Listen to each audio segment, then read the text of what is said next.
Hi, everybody. Today is Wednesday, April 23rd, 2025, and our friend Andrei Martyanov is back with us. Welcome back, Andrei. My pleasure.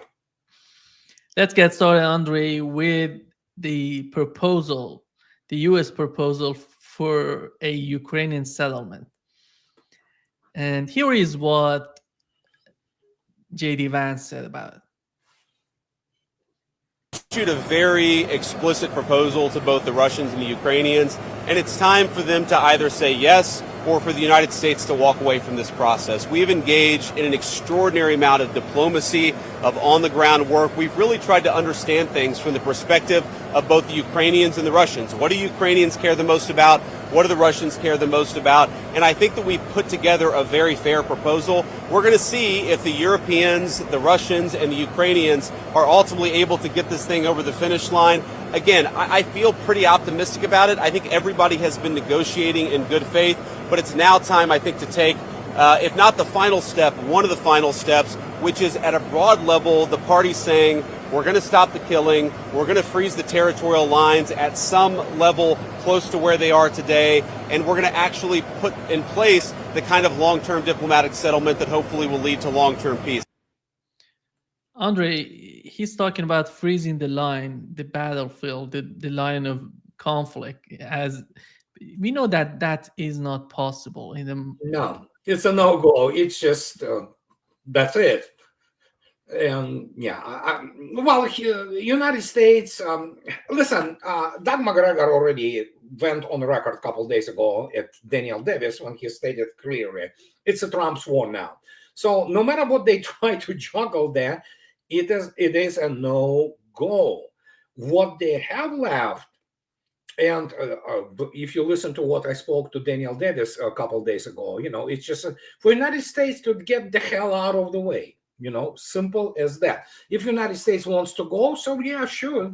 Russians have their clear, not just goals, it's just conditions. Period. It's either this or no cigar. That is why there's so much panic in NATO. We know they so-called peace negotiations broke down. I mean, didn't break down. There's Rubio is not there.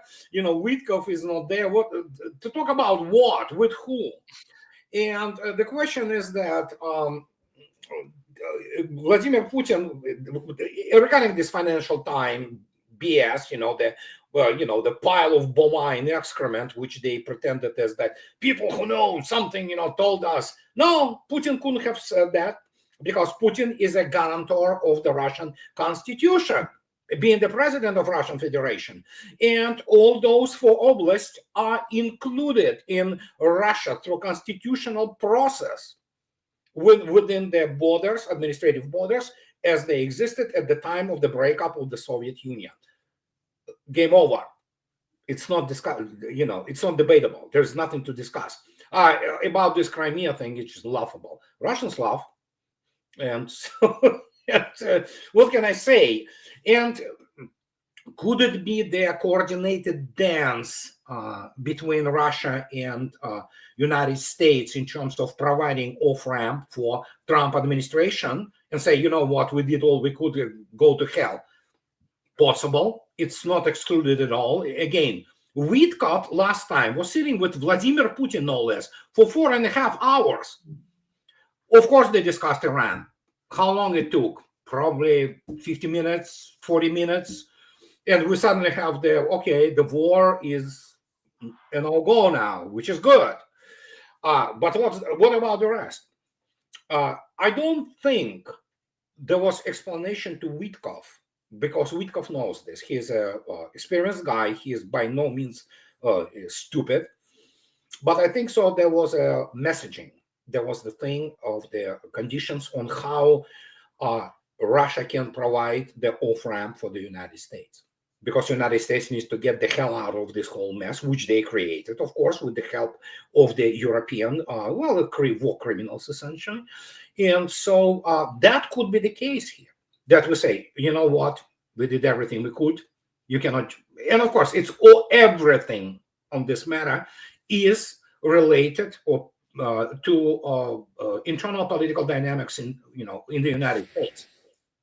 Trump again brought the bunch of neocons in his cabinet. Okay, so Mike Waltz, the one of them. Rubio is kind of like, yeah, he's a errand boy.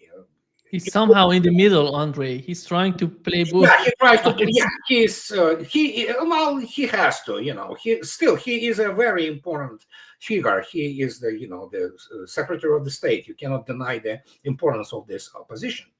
So, and when you look at it, it's like, maybe it is a game. Maybe it is a dance. So I'm not saying that it is the case, but it could be at least partially the case, because Trump and the United States desperately need, by the logic of the circumstances, the off-ramp.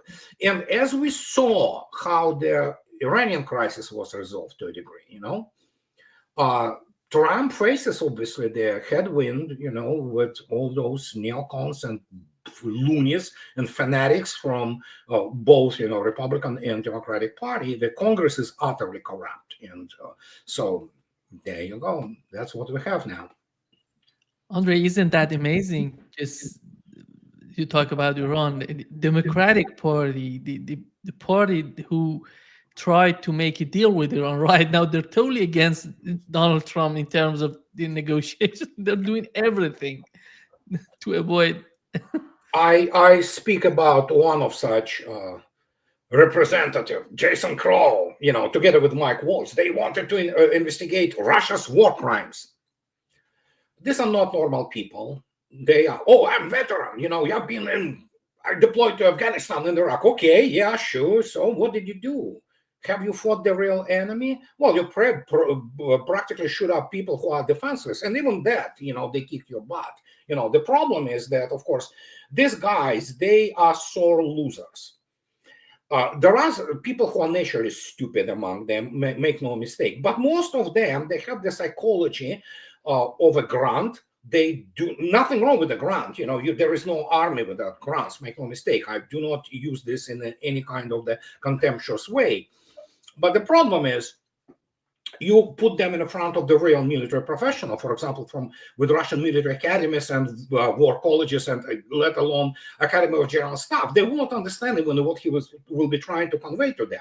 But these are the type of people. I was in 75th Regiment, whatever, Ranger and things like that. Okay, yeah, sure. You went through what, 4 weeks of tactical training, a lower tactical training. Do you know how to run the staff of battalion? Let alone the staff of a regiment or brigade? Most of them, they have no clue what they're talking about. They don't know how to plan operations. They don't understand how strategic operations are planned, how they involved into the system of the state governance. They have no clue. They sit there in Congress. Basically, you know what? Well, they are there to make money and peddle influence. That's what it is. Not all, but most. And that's the result. No matter what Trump wants, first, he has the rhinos. Rhinos are not really Republicans. They are neocons primarily. That's how they call it. And as per Democratic Party, oh my God, it's fanatics. For the most part, the people who are, you would call modern Democrats, and when they say it shifted to the left, it has nothing to do with the left. It has everything with absolute insanity of the neoliberalism going bananas, and there they are. DNC, there's a bunch of criminals sitting there, who unleashed that. They are responsible for the death of more than 1.4, I think now, million of Ukrainian soldiers and more than 2 million maimed and destruction of the Ukraine. So those people, none of them ever experienced any difficulty. None of those veterans who deployed to Iraq and experienced ever the real combined arms warfare and being under sustained fire, especially long-range fires. When you have the, 3M14 caliber with its 400-kilogram warhead flying into your location, okay? This is not a nice experience, to put it mildly. Or Iskander flying with a half a ton. So, and these people have no clue what it is. They never experienced anything. Their max thing is IED, which still could be, they kill people, they destroy vehicle, but IED and RPG, that's about it. Here and there, once in a while, they don't understand what it means to, like British, accomplish this. They went They planned this thing with the Kursk invasion. 75,000 killed. That tells you the level of those people. They are military amateurs, and not only amateurs and professionally, they do not understand what real war is.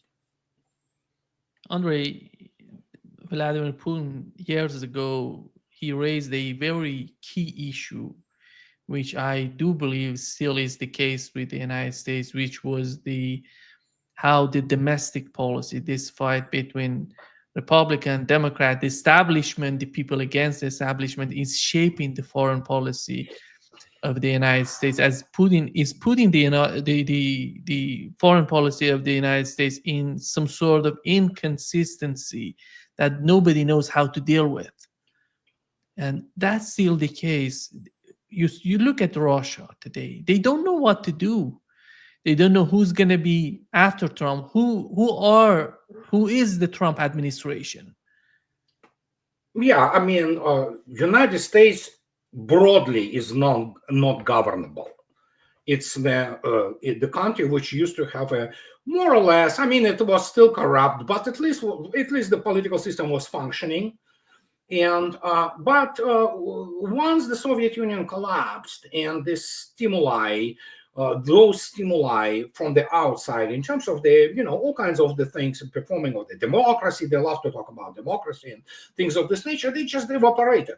They declared themselves the victors in the Cold War.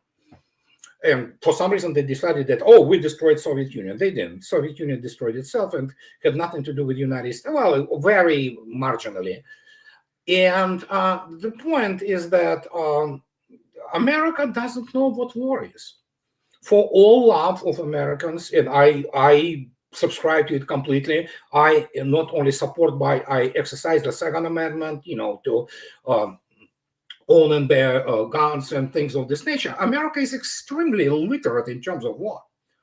U.S. Army is illiterate in terms of war. I mean, not a single officer or grunt ever fought defending the United States. All these things like, we are defending democracy. Oh, please.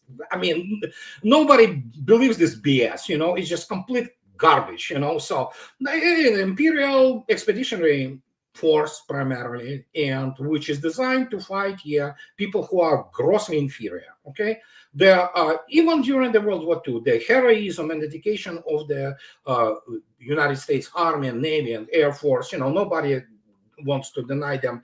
Indeed, heroism and feats of operational planning and things like that. I mean, in Europe, it was primarily Red Army. Okay, they went in there when pretty much the issue was already settled. So that is why Russians, not without justification, look at the Allies landing in Normandy, not so much as to defeat Hitler as to prevent Soviet Union and the Red Army marching to the beaches of Normandy. So which is, could be the case in the end.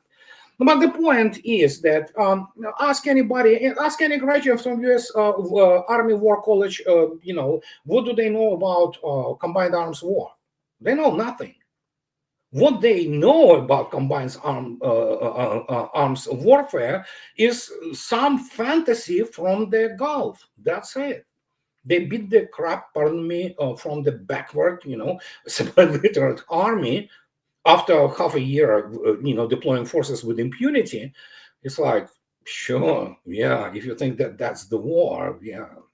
But reality is no American military person ever was under the sustained, especially long-range fires, and pretty much being hunted down. They don't have this. Well, except for those who went there as volunteers or mercenaries. Many of them are country officers. But we will not know the fate of those, for example, crews of the Patriot PAC-3s or NASAMS, who have been, killed by Russians, together with their air defense complexes. They're going to be hiding it. Because, essentially, all American wars since World War II were expeditionary wars against supremely inferior people. And even here, United States failed miserably. And here we are today. And they face something which, they cannot handle, while Russians face something which is not governable and doesn't understand the risks at least part of their government and part of the American military, they do not understand the risk because some of them are fanatics. They have this, you know what, some have complex of superiority, others have, well, sometimes complex of superiority is actually the adverse side of the complex of inferiority, which you try to hide it, because that is why the United States was going around since Obama administration declaring itself the finest fighting force in history. Manstein and Zhukov were spinning in their graves looking and listening to this, let alone the Kutuzov and Napoleon, you know. So, and it's a sad state of the affairs, but will they learn? I don't know, but they have to understand that in this stage, even in conventional way, Russia can harm the United States. Of course, it's a very, you know, so to speak, fantastic scenario because United States immediately will accelerate to the nuclear threshold. But point is, Russia can actually harm the United States in conventional way and horrendously without, not in Europe, in the United States proper. Many people still don't get it, you know, but when you begin to explain to them that couple of salvos from Yasin class subs at US proper, and my gosh, so that has to be understood in terms of the balance of power. Balance of power shifted dramatically, and Washington cannot take it. They cannot resign themselves to the fact that they are weaker force, much weaker. Andrei, one of the terms that I would assume would be so much important for Russia is the buffer zone. In your opinion, how wide that would be the buffer zone? Is that going to be as wide as this sort of, we can say from Odessa to Kharkov to the north, Odessa, Nikolaev to Kharkov, the line of these, the boundaries of these cities would be the ultimate point of the buffer zone. That would be the case in the mind of Russians? It's a possibility. Don't forget, some operational level actually aims they change due to the dynamics of the special military operation. For example, nobody thought about it, but well, London and its pathetic military planners, they presented this opportunity. Now you have what? You have Sumy operational access. Russians didn't want to go there, but now they are going there. They are near Yunakovka, and yeah, it's about what, 15 kilometers from Sumy. And they say, okay, we might not necessarily go even further, but if you look at the evidence and reports, they are evacuating Sumy now, Sumy administration. So you see, it's people say that's the target of opportunity or objective of opportunity. No, it's not even opportunity. It's the reaction on what have been done to Russian civilians in Kursk Oblast, which are atrocities of unimaginable cruelty. So, and Russians go there, and after that, will they take Sumy? Maybe. But if they take Sumy, probably they will extend the buffer zone or security zone after the, so to speak, final settlement happens, such way that at least artillery and most drones will not reach Russian territory. But yes, I think you are correct that it's going to be this type of line, you know, from Kharkov down to Odessa or something like that. So it might not necessarily be a straight line, but it will be some kind of a contour, which will make sure that no artillery system, can reach Russian territory, and most of the FPV drones and things of this nature, they will not have the range. Andrei, when you hear Europeans are talking about if the United States wants to leave, they can leave, we can go with the war in Ukraine. Are they exaggerating? Are they somehow, are they not capable of seeing what they are in terms of the military, in terms of the capability, in terms of the economy, in terms of the problems they're facing? Why do they need to do that? Is there any reason? Is there any logical reason behind that, in your opinion? Well, there is a method. Logic is not strong feat of Europeans because there's nothing left from the age of enlightenment, rational thinking of what Europe produced, at that time. No, I mean, European elites and much of the population, not all but much, they hate Russians. Simple as that. They view them as subhumans. I'm already kind of, ad nauseam repeating this thing. There's a lot of racial elements to that. Many of them consider Russians Untermensch. And they considering that Europe, it's going to decline much more in terms of economy. They look at those Russians and they owning those, huge riches, resources. For them, in their mind, with them, descending into the whatever we have now, economic and political mayhem, they think that Russians do not deserve that. Russians should give it up, and that's what they were doing for the last almost, 1,000 years. They go into Russia, get their butt kicked, roll back, then reconstitute themselves and go back, and you look at this that's what it is. Plus, it's a classic religious struggle between European Catholicism and Protestantism against Orthodoxy, Russian Orthodoxy, for example. There's a lot of element to this, So, and now after Europe have been defeated by the Red Army, because it was Europe, it wasn't just Germany, it was all of them. French, good Lord, they cannot forgive this. They cannot recover from this, but they cannot forgive. And as the result, you have those people who want to kill Russians. And this element is there. It's to harm Russia and Russian people, Russian women, children.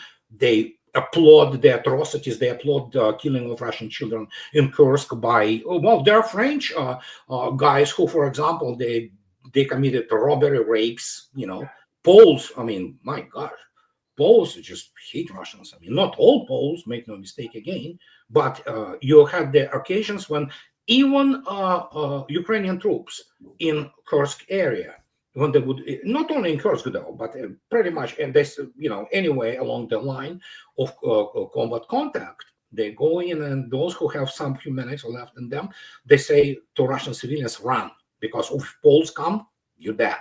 Your children, your wives, so that's what it is. That's the West, and there is nothing to discuss with them. You remember 2-3 weeks ago, we had an article in the Financial Times, if I'm not mistaken. It was saying that doesn't matter what Donald Trump wants to do, United Kingdom together with France, they're going to do everything to avoid any sort of Ukrainian settlement. Right now, we've heard that Macron's office issued an ultimatum to the United States that territorial integrity of Ukraine is non-negotiable. So what are they talking about? Are these guys really serious about what's going on? Because they're morons. They are morons and PR. Militarily, France is pathetic. They removed the nuclear deterrent, which is, they have 4 Triumph class strategic missile submarines. They are Chihuahua militarily. Their military history in the 20th century, they are really good at surrendering. Okay, let's put it this way.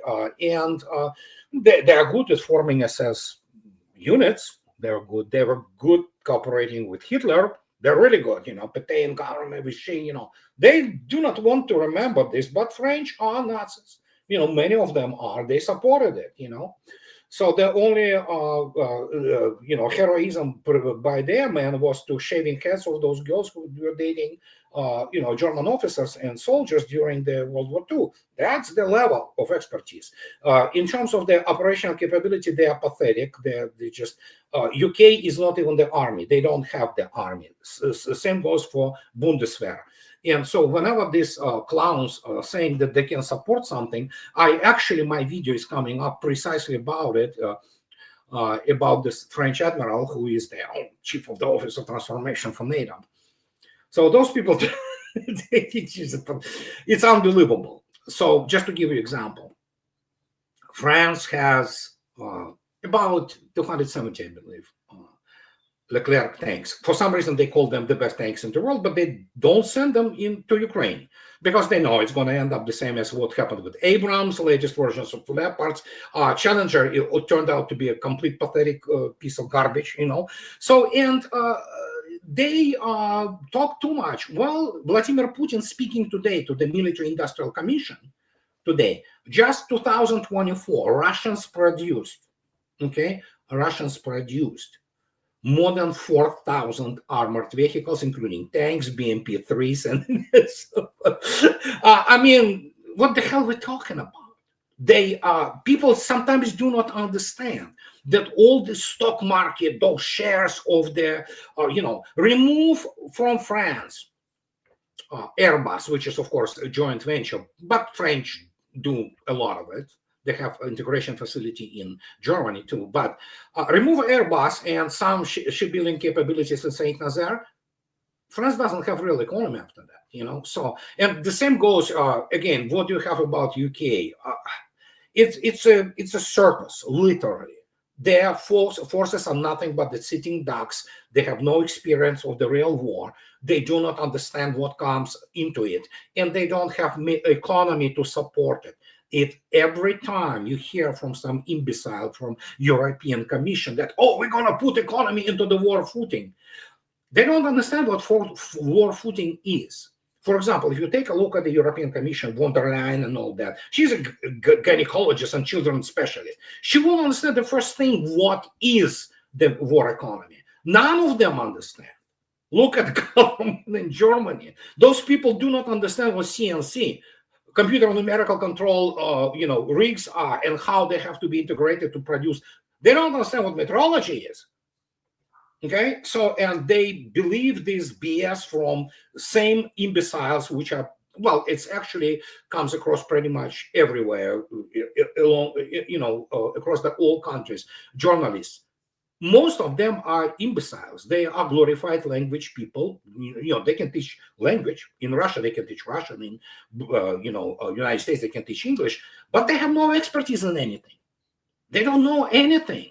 It's a Schumpeter's universe now, as he explained, that most people, they do not understand what is going around them. There is some school of thought that literally they think you write some code, nothing wrong with being software engineer, but suddenly iPhones appear on the trees.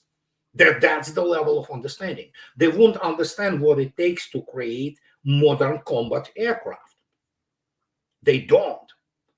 Now we have the people from Dassault. Oh yeah, Dassault, yeah, Rafale and all that. Did you see the numbers of those Rafales? Russia produced this year more combat aircraft, pretty much, all combat wing of the French Air Force, just to give you an example. And you look at these people, are they serious? Many of them are, because they're morons. But this is, again, apart from Schumpeter, universe, we're living in the Dunning-Kruger universe, because you cannot explain to moron that he's moron because he's moron. Can you imagine explaining some cretin, who said, I'm veteran, I'm lawyer, I've been, do you know how the staff of the brigade works? Do you know how operations are planned? Do you understand what it means to actually work in analytical function in the staff in order for you to conduct successful operations? They don't know. They are not taught it. And as a result, we have what we have.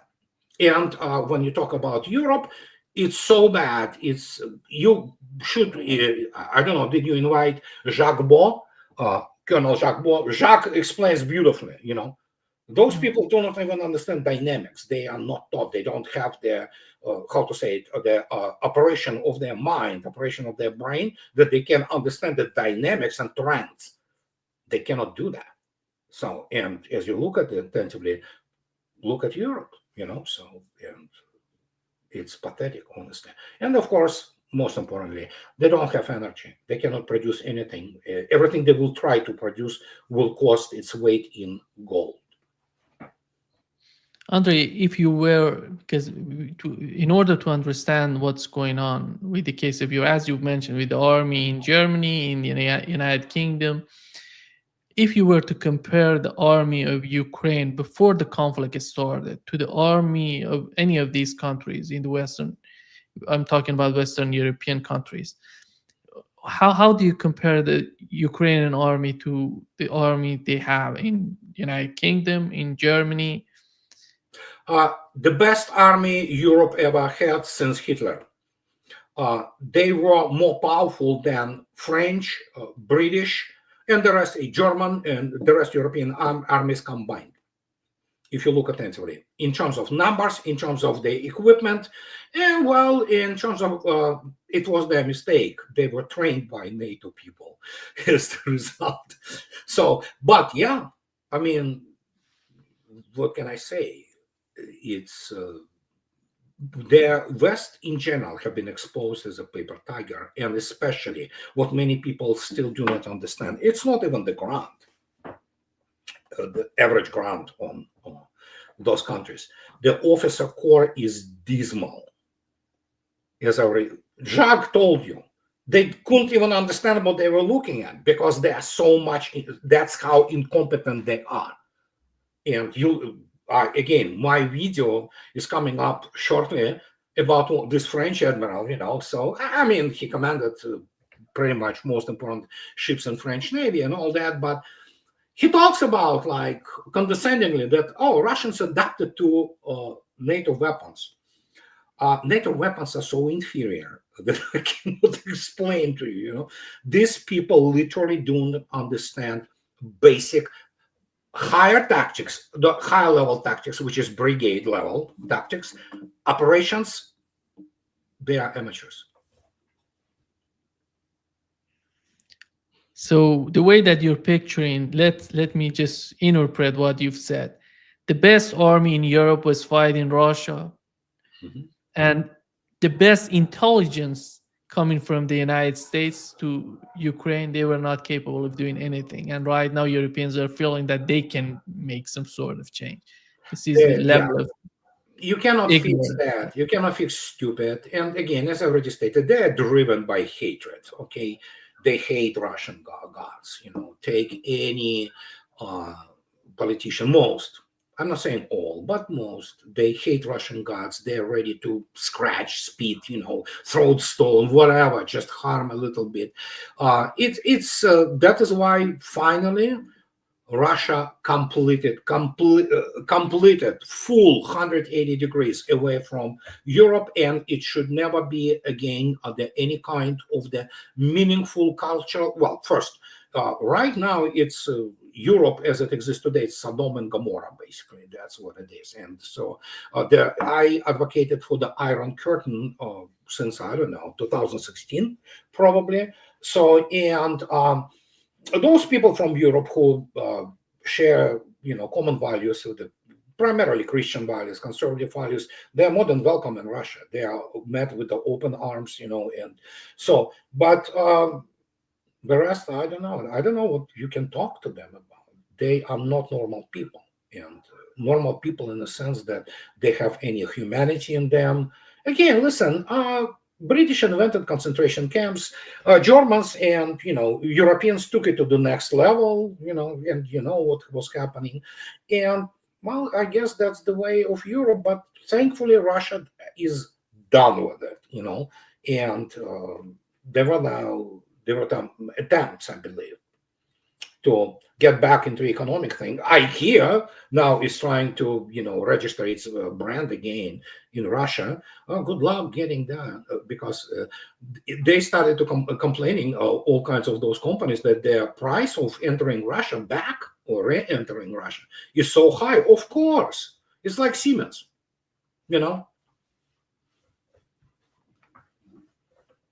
Nima, you disappeared.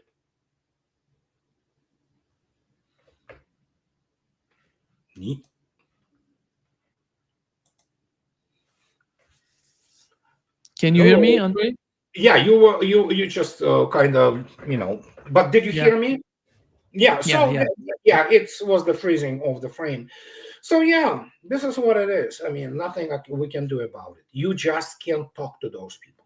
Those few common sense, and I'm not saying that all Europeans like that, but those few people who have common sense, they have morality, they have ethics, they are minority. Majority of, yeah, there are some people who live there. Actually, and I get letters all the time, emails, and people tell, "Good Lord, you don't know, half of it is much worse than that," and things of this nature. So Europeans themselves, I actually have a great deal of sympathy for them. There are many decent German people, British. I mean, Britons. I'm sorry for them. They cannot change anything, because they don't even have the political instruments to change anything. No matter who they vote for, and of course, so the country was destroyed by the elites, But yeah, Germans voted for. Yeah. If you look attentively, what the alternative for Germany is, it's GDR. Yeah, this is where the normal Germans are. People with, and people from Eastern Germany, which used to be German Democratic Republic, they say, yeah, the West is done. This, just basically walking stomachs, that's who they are. Beer, football, that's about it, and all kinds of the other activities which are not normal for any normal person. And so, yeah, it's sad, but it is what it is. It's so sad to see Germany right They now. voted for it. Yeah. They voted for it. Andrei, here is what Marco Rubio said in terms of the conflict in Ukraine. Russia's not just going to roll over Ukraine and take the whole country, and Ukraine's not going to push them all the way back to where they were before 2014. So what I would say we're involved in is understanding what is the Russian position. We have a better understanding of that now because we've actually spoken to them after 3 years of not speaking to them. What is the Ukrainian position? And figure out, are these guys even in the same neighborhood? Because if they're in completely different zip codes, then we may have to conclude that they're so far apart that peace is impossible at this time. We've done our best. We've put a lot of time and energy at the highest levels of our government. We'll continue to be willing to do so as long as there's a realistic path forward.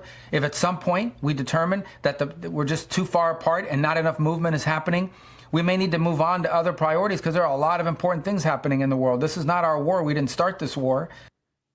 Actually, United States did start this war. But yeah, well, yeah, it's the same dance. And again, it's the basically hedging and also preparing public opinion that, yeah, we did all we could. And he's correct. I mean, essentially, Rubio sounds reasonable in this, except, of course, that we did. Well, Trump administration, actually, it was during Trump administration when the rearming and training of the armed forces of Ukraine started in earnest. So his first term, but yeah, in the sense that he's saying things, he is pushing all right buttons in this respect. By the way, the problem that I think the points that he was raising, he was correct when he said that Russia is not going to capture all of Ukraine because Russians don't want to. Russians do not want the full whole Ukraine. Yeah. That's the thing which many people have to understand. Russians do not want to govern those people. Most of those people which are left there, they are not Russia's friends. Ukrainian population at large hates Russian gods. Good Lord, you should see what their social media, what is happening. They're talking about how to kill Russian children, dismember them, hang them on there. So yeah, that's the type of people. So no, you don't want them.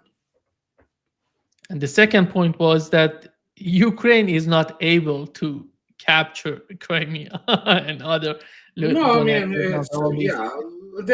what many people do not understand, every day, last 24 hours, Russians liberated a bunch of other hamlets and things like that. The steamroller moves to the west, so it's just, Russians are operating now. They have the free hand in terms of not basically conducting operations which will create more losses on the Russian side. If you can do it in a week and losing maybe nobody, few wounded, than doing it in one day and losing, dozens of killed. Why? Go for a week, just do the thing, and the kill ratio is astounding. It's astounding. And essentially, when you look at actually, there are children now, whole women's formation, in Ukrainian army, 18 years old, again, 14 years old, crying out loud, So, and yeah, that tells you everything you need to know about mobilizational potential of the remnants of the armed forces of Ukraine. And Russians, again, I speak about this all the time. It sounds horrible. It sounds inhumane, but Russia didn't start it. So, and Russians will kill whatever will be thrown at them. Simple as that. If it will be last Ukrainian, so that will be to the last Ukrainian, as London wants and Biden administration wanted. Russians will oblige. They will kill them all. Yeah, and the issue with the way that Marco Rubio is picturing the situation, in my opinion, is that he just putting the blame on Russians and Ukrainians they don't agree. We know that there is no Ukrainian part. We know that who's running the show in Ukraine. Yeah. And that's why they have to talk with Europeans, with those people who are running the show in Ukraine. Well, I mean, it's too late now anyway. So it's all about, again, off ramp.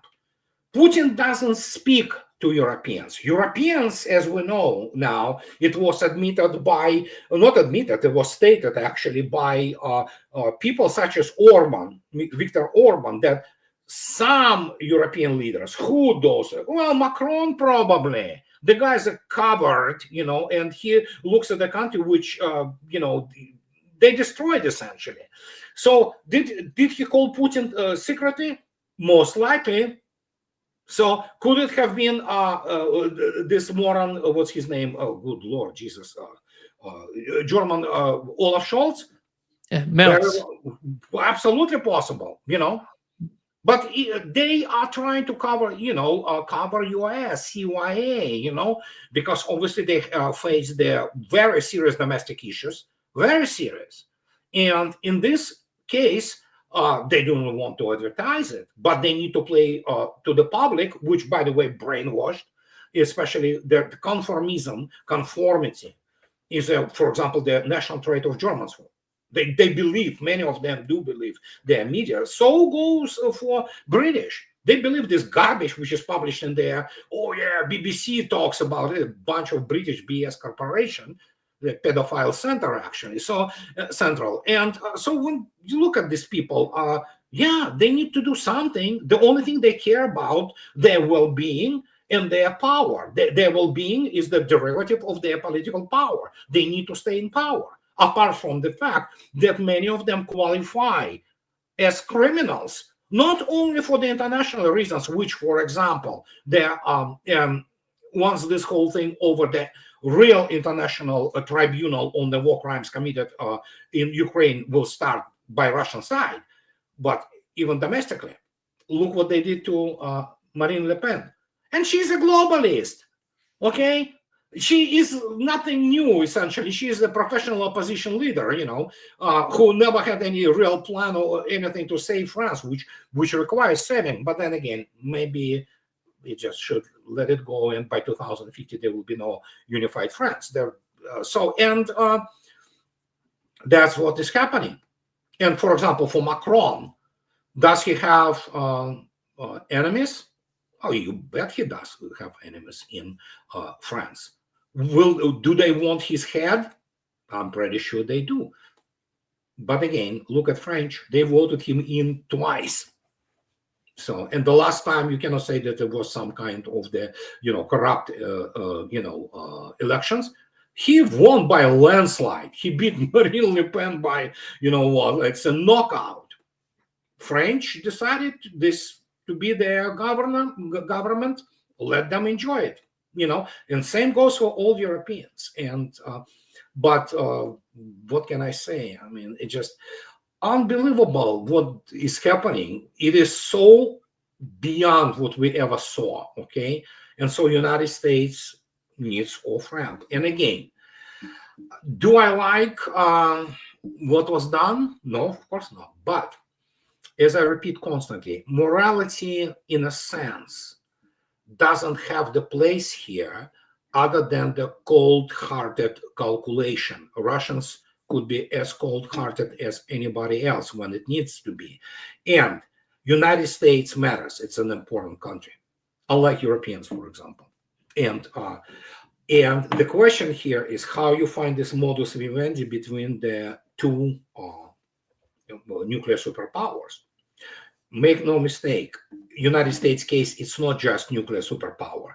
It is declining power, and it is very much schizophrenic one. So you are dealing with, in a sense, with the monkey with the grenade. During Biden administration, that was actually the case. So you need to find this modus vivendi to calm things down, wind them down. And Rubio makes this very important thing. We have more important things to deal with. Which things he is talking about? Is he talking about China? Of course. There's a whole lobby of there obsessed with China. It's too late. United States already lost economically to China. Okay, we know that. Look at the Chinese economy, which is monstrous. Okay, but they still think that they can do it. Okay, sure, yeah, let them do it. You know, but you saw yourself what happened to them in Ukraine, and there, I cannot even comment on this anymore without smile. So it's just. Yeah. Actually, they do want to shift. They want to get out of Ukraine. Somehow, I do believe they want to get out. No, they do. And yeah, again, and we spoke to Daniel Davis a couple of days ago, and he definitely has his friend of Tulsi Gabbard, and he said, my sources say that Trump really wants to leave. It's over. He means it, you know. So, and looks like we have those indications, you know. So as much as we can do it in our, so to speak, or seen open source intelligence part, you know, that, yeah, looks like indicators are there, those marks, so to speak, you know, those triggers are there. So Russia is working with, you know, saving United States in order for it not to completely implode and go bananas, especially, again, monkey with a grenade, you know. So here is Andrei. Here is what Marco Rubio said in terms of fighting China. And if one came, could we win it?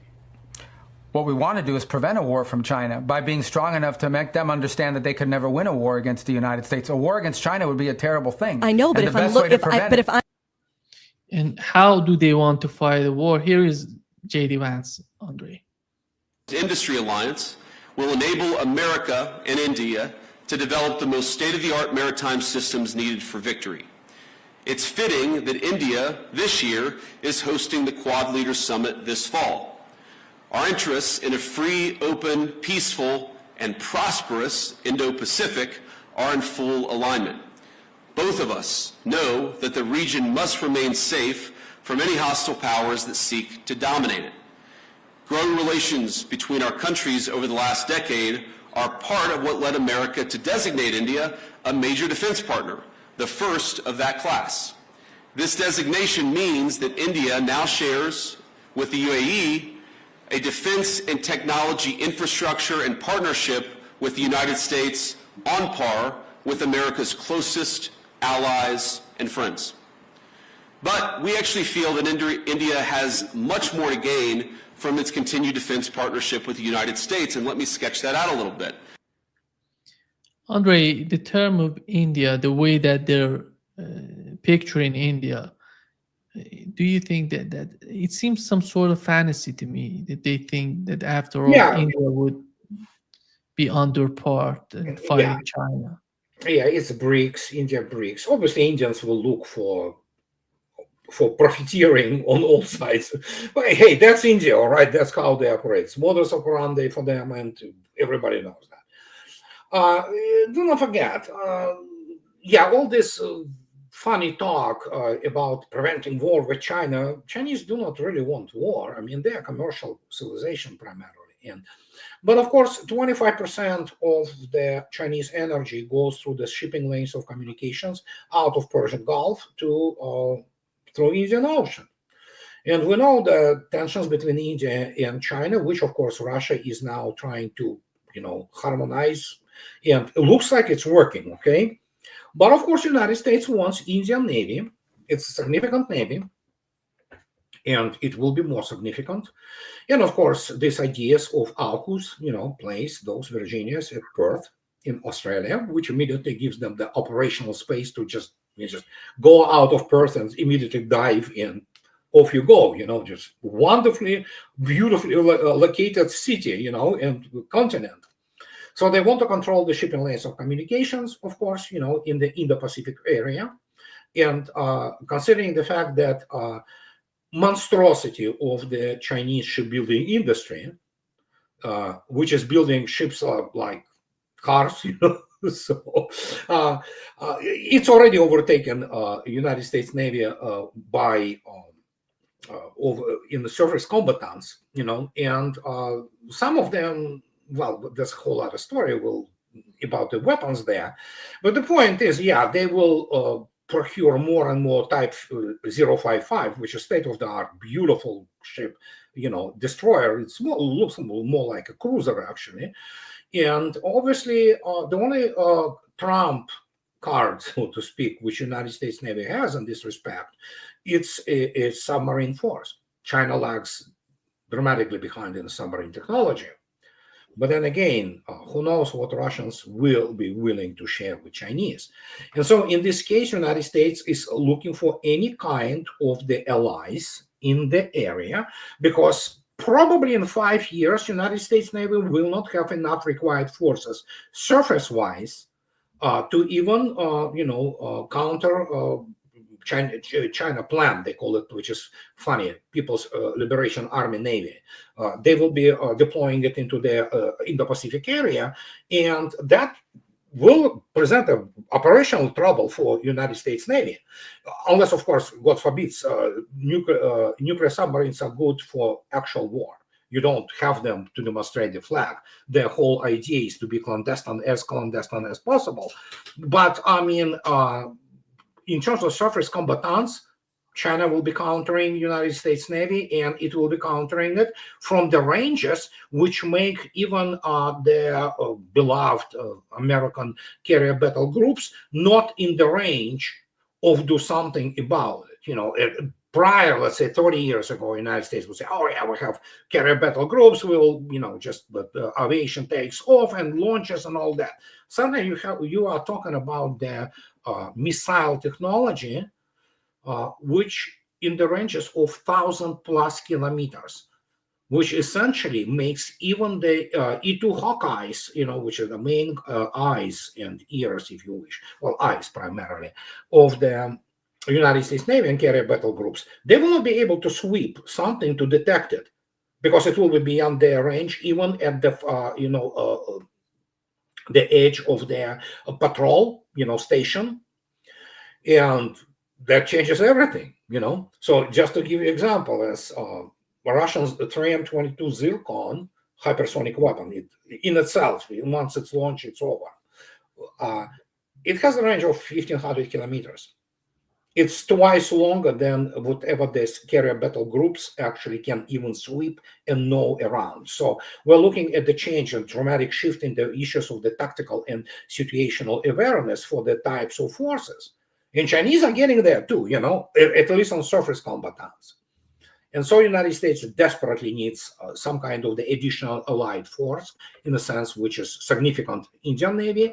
And of course, as I already stated, AUKUS, the whole idea is to have this base, because immediately you go out of Perth and look, you're immediately looking at to the north of the shipping lanes of communications, where the fleet of the tankers from Iran and Persian Gulf delivers the much needed energy to China. That is why Chinese want now the alliance pipelines from Russia, which are within the continental landmass, and the United States will not have the access to them. Andrei, do you feel that Donald Trump would be able to deal with China without having any military conflict, without having any real war in terms of military and all of that? Can they keep it economically? No, economically, the United States already lost to China. It's beyond the doubt. It's just a matter of how those possible little details, with the tariffs and all that. Today, Trump already stated, "Oh yeah, we'll go back on tariffs on China." So there you go. So listen, you go to Walmart, okay, and no matter what you do, it's all Chinese, okay. Plus, China has been unloading, obviously, the treasuries, and it have been reorienting itself not only to Europe. Europe is becoming poorer, and it will not be as solvent as it used to be. It still can afford stuff, but there is a lot of turn of China towards the East Asia, because they understand, well, you look at that, my gosh, Indonesia, 250 million people population. You look even Vietnam, those 100 million people. And you look at those countries in there, these are huge markets, and so, and we already saw this incredible event, which many people do not understand what happened. China, South Korea, and Japan got together to discuss economic cooperation. This is unprecedented. And this, I believe it was held in Beijing, okay? So this is like, yep, that's the thing. And do not forget, let's not, as much as I ridicule Huntington's Clash of Civilizations, you cannot deny the fact that those people, racially, they are very much close to each other. This is ancient great cultures, amazing cultures, and they get together because racially they are close. It's like, how to say it? It's just the reality of the world. There are Asian nations, they're Asian race, they're Asian civilizations, and they already trying to kind of touch a little bit, how we can, get together and cooperate. And Chinese say, Chinese are commercial civilization, okay? They love to make money, they like to profit, which is, well, per se, nothing wrong per se, as long as you maintain the ethical attitude, towards that. But the point is that they will get together. They are the same civilization as Asiatic civilization. Now, look at even Vietnam. And you remember the 1979 war and things of this nature. And do not forget that a lot of what happened, horrible things which happened in Cambodia, was actually driven by the Chinese geopolitical ambition, including the Pol Pot. It was the SOB, from China. Vietnamese were the ones who owned, literally, Russians told them, "You are there, go, just clean this mess up." And Vietnamese army went there and did the thing. But look at this, suddenly, there is a huge pro-Chinese lobby within Vietnamese Communist Party. And Vietnam, obviously, they are neighbors. So what do? You begin to develop trade relations. Why do you want to fight? When you can actually settle things, in negotiations and be mutually, beneficial to each other. I mean, it's so simple in this respect. And even with India, it looks like there were some issues which have been settled with Russian, mediation. About the border issues and things of this nature. Yeah, you want this Eurasian landmass to be, it's already becoming new technological and economic, it's already new technological and economic superpower, hyperpower, if you wish. And so United States has only one entrance point for saving itself. And I've been writing about it for 2 decades. The only entrance point for the United States to at least, soften its fall and find the way to exist as just another great power, one of 3, is Russia. You know why? Although the United States has some resources, but it's so much to do with Russian resources. Oh my God. And all of it is today. It's a high-tech development. And yes, there is even the Chamber of Commerce, United States Chamber of Commerce stated, we have all those people standing on the high stairs ready to run to Russia immediately. And Russians stated, it was stated by Mr. Putin. Europe is gone, but yeah, we can talk about Americans coming back. This is how it's done. You operate in your own league. Your own league, that's 3 countries: China, United States, and Russia. You deal with this, you find this balance. Tripod is good one. It's more stable, unlike it is there, two superpowers, two camps. No. We want tripod. You better have even the fourth leg, but India has a long way to go to become that, although it's getting there somehow, So when you look at this, it's much more stable. Yes, but yeah, we have to keep in mind, Eurasia is already given power, militarily, economically, technologically, what have you. Yeah. Thank you so much, Andrei, for being with us today. My pleasure. Great pleasure as always. Bye-bye. Take care, Andrei. Bye-bye.